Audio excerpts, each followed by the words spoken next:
Misinformation on the internet? What an outrageous suggestion. That never happens.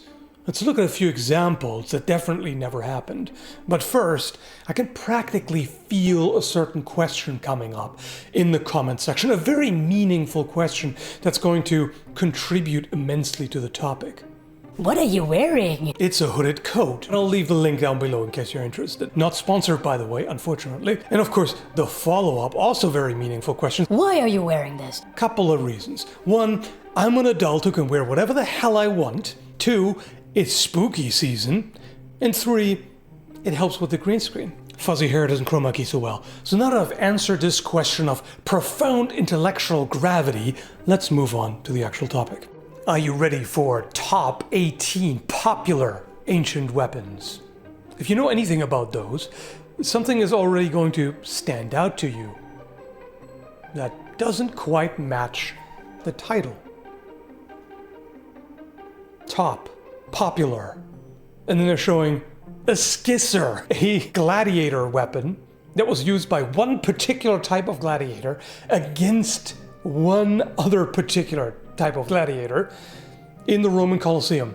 It doesn't even make sense if they mean popular nowadays, as in often shows up in pop culture. It really doesn't. You see this thing very rarely. Okay, so I'm going to ignore the contradiction to the title and just move on and see what else we got. Another extremely specific and rare weapon. If you've never seen this design before, the rings slip over your outermost fingers and the claws are on the inside, curving away from your fingers, so your fingers kind of wrap around them. And from the outside, it looks as if you're just wearing two rings, but then on the inside, you've got those tiger claws with which you're supposed to rake someone's face, just to be an asshole, I guess, because there's not really a legitimate fighting purpose for these. This is more of a, not even assassination tool, because it's not lethal unless you target the neck, I suppose. Then we've got a unit suddenly. A military unit. So we went from weapons to the entire dude in full armor. Are you supposed to just grab him by the ankles and beat somebody else with him? Configuration steel. No. That would be iron at the time of Alexander the Great. Also, apparently this infantry soldier was a mere 61 centimeters tall and weighed 1.4 to 6.3 kilograms. Was also made of steel. Good research. Then we have this abomination here. Can you not find a single picture of an actual historical khopesh? This is like what a Klingon would come up with if you describe a khopesh to them. Come to think of it, it does sound kind of Klingon too. Khopesh! And then, weight. 3.2 kilograms? Citation needed. Where did you get that number? 3.2, that's polearm weight. That's heavier than a lot of two-handed greatswords. Excuse me? The khopesh weighs something like 600 grams. And then bronze and steel. And steel?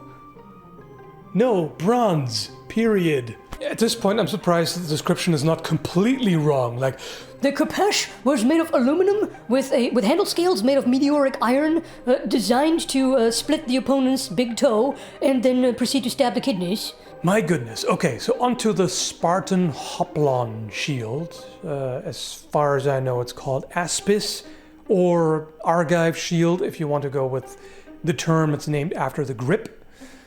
Either way, bronze and steel. Everything is steel to these people. No. The size of the shield also acted as a flotation device? Citation needed? The shield was primarily for defensive purposes, but was used by the Spartan to gain an element of surprise? This article sure has an element of surprise. I did not see this coming. Did you know that one of the purposes of a shield is to jump out of the bushes going boogity boogity? Maybe what they meant was that you can hide your movements behind the shield, which with a spear, no, you don't. But spiky rings were so popular, and top too. I mean, yeah, top finger breaker. Could be applied to victims' pressure points. Gotta mess with their chakras, right? And stun the opponent. Poke. I got poked. I can't move. Popular weapon amongst ninjas, in particular the female ninjas, who often wore rings. You got a source on that, buddy? Zweihander.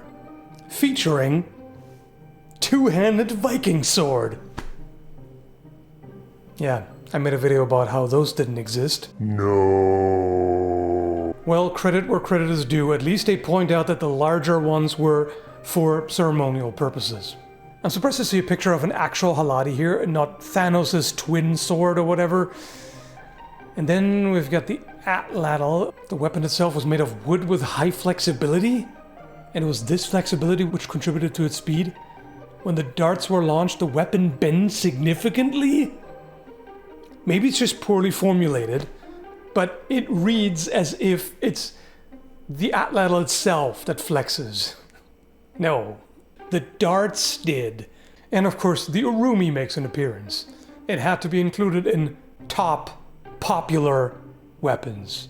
In case you don't know, I've made a video about it, and I'm rather skeptical of it. I wish I had one to actually test, because I have a very strong suspicion that even against sturdy clothing, this is going to do absolutely nothing. Because the blades are light and floppy, there is no control over the edge alignment, you can't defend with it. They were mainly used for assassinations and dueling. Okay, dueling, I get. Whoever gets the most paper cuts first loses. In all seriousness, it would be pretty brutal if two fighters wearing minimal clothing fought with these. Yeah, there would be plenty of blood drawn, and it would be quite a spectacle for onlookers, I suppose.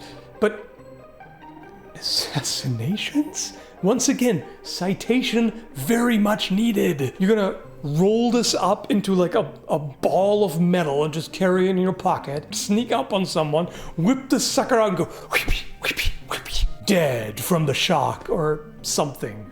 Also, supposedly it weighs 1.8 kilograms, which again, I highly doubt.